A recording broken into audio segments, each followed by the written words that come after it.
so here it is. 1951 Ford F1.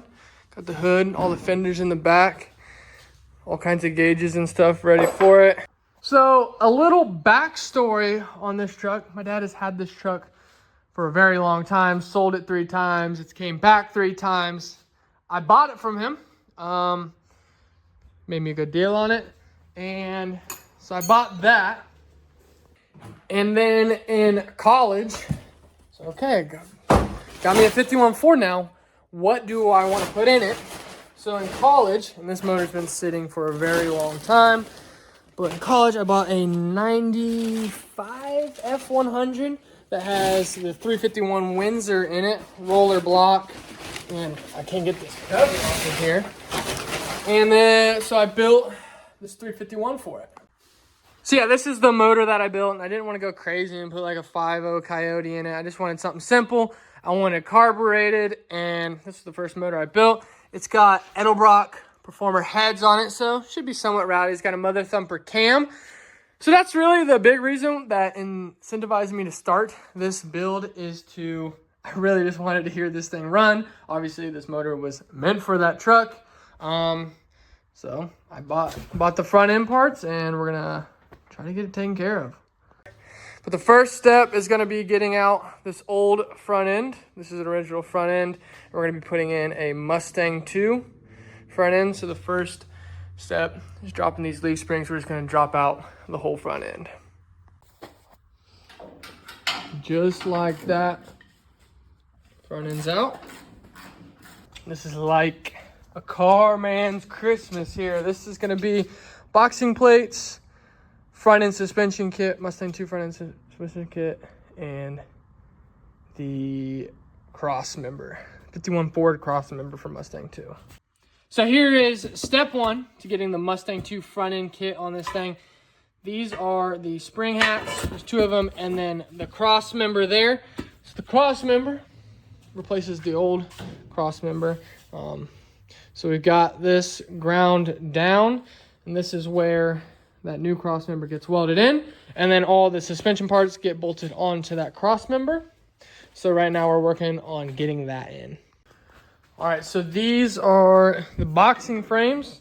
As you can see, grounded down all that.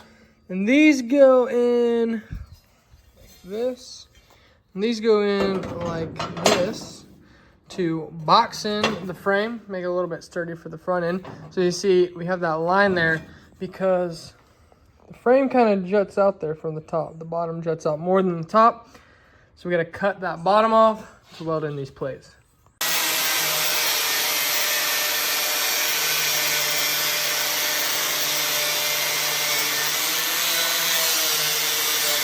Okay, so we got the boxing plates framed in. We got those mocked up. We mocked up the cross member and it fit pretty good. So now we're taking everything apart to tack the plates in.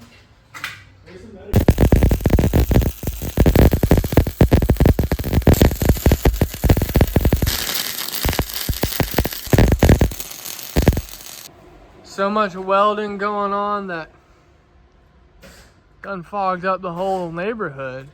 So I like to say measured 3 times, weld once.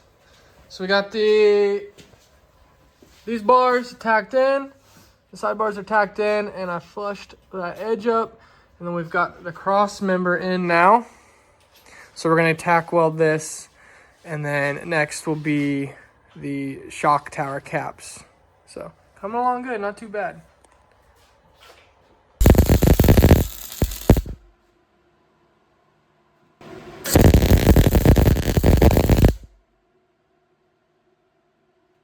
All right, so cross member hats and boxing plates are all tacked in.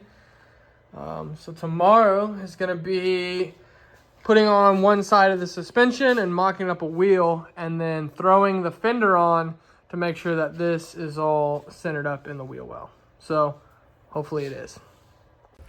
All right, so it is a new day.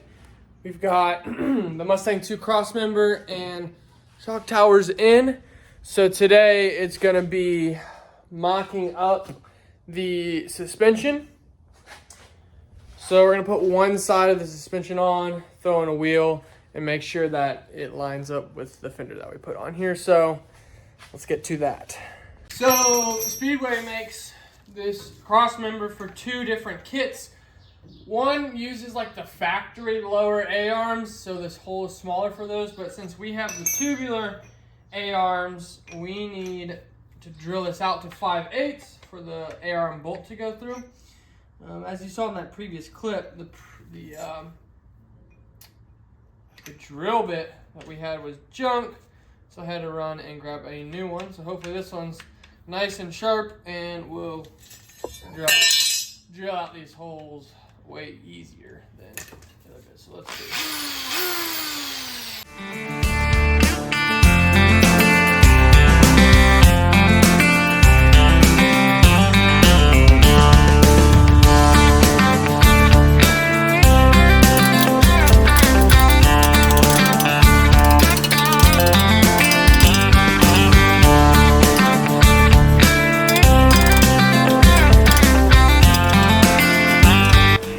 The orientation of this control arm that I'm installing here is actually backwards. This is a control arm for the driver's side. I'm on the passenger side. So the control arm actually flips around the other way, and that little bracket with the fillet goes on the back side of the control arm. Okay, so that is the lower A-arm. This thing still needs to be tightened down, but the upper A-arm is in there. All right, what's next? All right, so we got the lower control arm and the upper control arm in with the spindle. So these are 2.5 drop spindles, so should ride a little bit lower than stock height. Went ahead and secured these in. Not really messing with alignment right now. But next, I need to throw on the hub, and then I have a junk 5-on-4.5 wheel to throw on here, then to mock up the fender to see, double check, make sure that this is going to be centered up in the wheel well. One thing about the cross member and like the instructions on installing that is there's a lot of confusion on whether or not, oh, you go 17 1/8 inch back is your center line from this hole right here. That's why I have that centered, which comes out to be about that middle line right there. That's what we centered it up on. And a lot of other instructions say that this should be your center hole, which is why I have that line there. So we went ahead and did what the instruction said. And 17 1/8 back from this hole right here. It's gonna be that line. Everything's centered up on that line. You can see there's our center line on the frame, cross member, and the shock tower. So I've got all this on there. Let's throw on the hub real quick, see if we can get a wheel on and make sure that this is gonna be centered up. All right, got the hub on, spinning. Everything looks good in there. So again, this is just all mocked up. Let's get a wheel on and find the fender. It should be, I think, in the bed.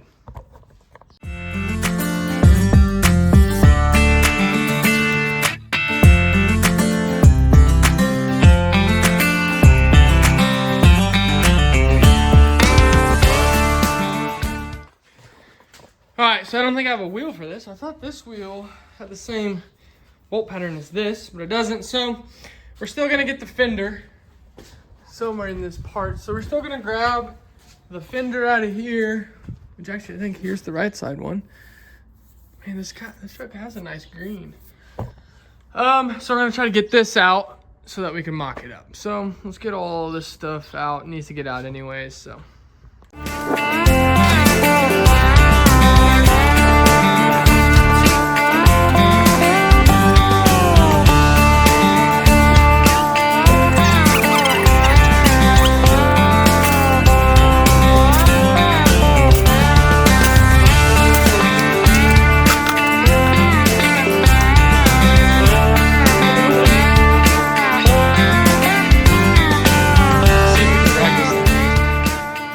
Okay, that's out of the way.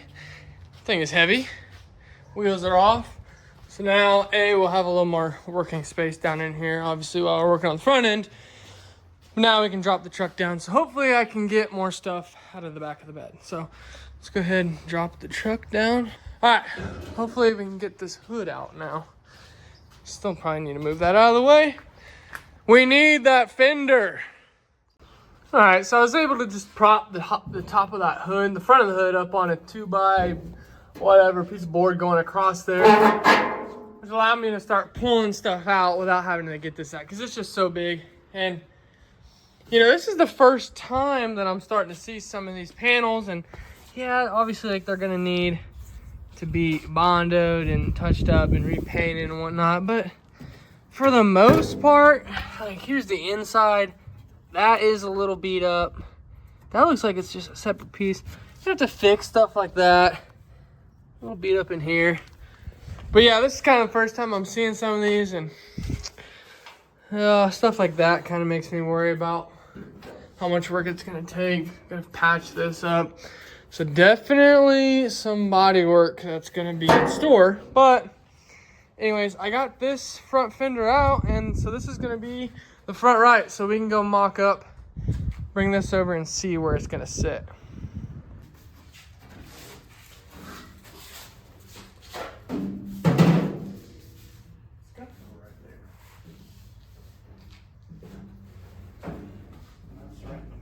That looks better. Yeah, it looks way better. It's right in the middle now.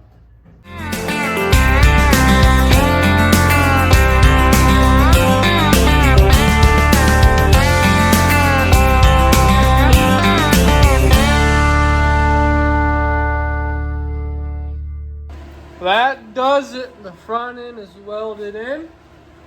Recruited the best welder on this side of Mississippi. That's my buddy Braden to help me out. We're gonna get in with a wire wheel and clean up all these boogers. These booger slag. Because this welder is questionable.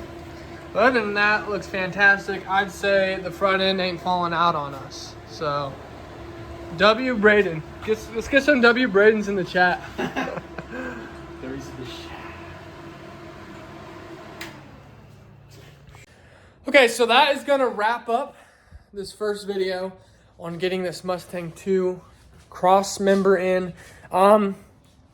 It's not really super finished up, obviously. You know, you got to put all this stuff on there, but if I put this stuff on there now, it's just going to end up having to come back off, because these A-arms are going to be painted black. I got to paint all those, and then all this cross member stuff has got to be painted anyways.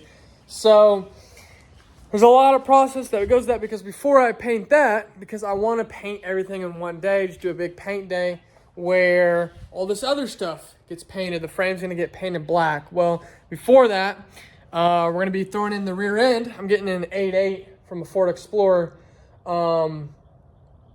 There's gonna be a bar that gets welded across here for the shocks, so that's gonna need to be ground down for welding.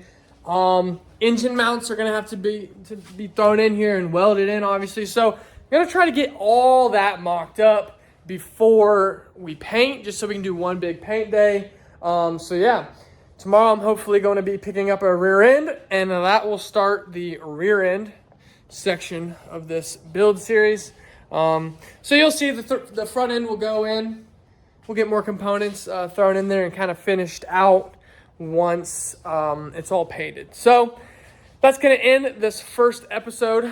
Look out for the next episode. We're going to be working on the rear end. I'm actually getting ready to start that now. So see you then.